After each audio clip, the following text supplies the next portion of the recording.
Reporting for the InterMountain Christian News, I'm Dr. Anthony Harper here at the White House. Upcoming video you will see of Dr. Fauci joining Press Secretary Karine Jean-Pierre and a Dr. Jha in a special press meeting regarding the COVID vaccine. I was prepared to ask if the press secretary refuses to take my question, and that is about what is the response to religious exemptions being granted for all people that are seeking those religious exemptions. And no response to this point other than Kevin Munoz of the vaccine team, the response team. He has responded that all religious exemptions are being granted, but that's not true because I have evidence, there's other evidence regarding military members that are being denied their religious exemption to the COVID vaccine mandate. So you see this upcoming video of today's press meeting with Dr. Fauci. Introduce and welcome Dr. Fauci for his last run at the podium. All yours, Dr. Fauci.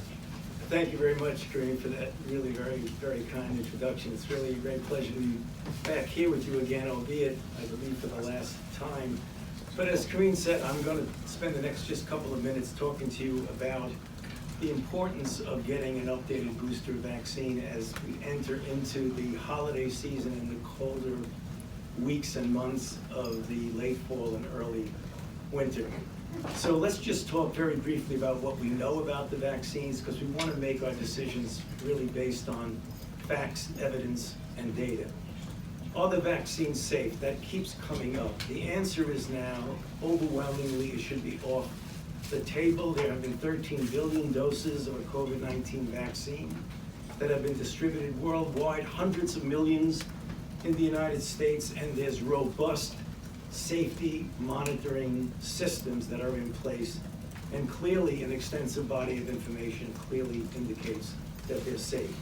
Next, are they effective? And I believe you're all aware of this. If you look at the striking data, overwhelmingly show the effectiveness of vaccines, particularly in preventing severe illness and deaths. And recent data that has come out indicate that if in fact you are vaccinated and boosted compared to an unvaccinated person, there's a 14 times lower risk of dying in the most recent BA.4/5 era compared to unvaccinated, and at least a 3 times lower risk of testing positive compared to the unvaccinated individuals.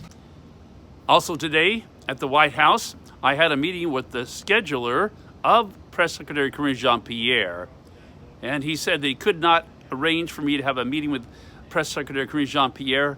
Often I get delayed any kind of response, and actually no response for any scheduled meeting whatsoever. I mentioned very clearly that our large Christian audience is wanting her to meet with me to address our Christian concerns, but refusal to meet with me and take my questions in press meetings. Pray that that will change here very quickly for the Press Secretary Karine Jean-Pierre to pay attention to our Christian and also Jewish concerns regarding Israel. I brought up the concern with this Press Secretary scheduler, Robert Dornbush, about the issue of the funding of this administration, about our country funding anti-Semitic organizations such as the Palestinian Authority that has their Pay for Slay program and the anti-Semitic UN agency UNRWA that is inciting kids to violence against the Jews. No response whatsoever from the press secretary about the rise of anti-Semitism and these concerns about these anti-Semitic organizations that the U.S. is funding.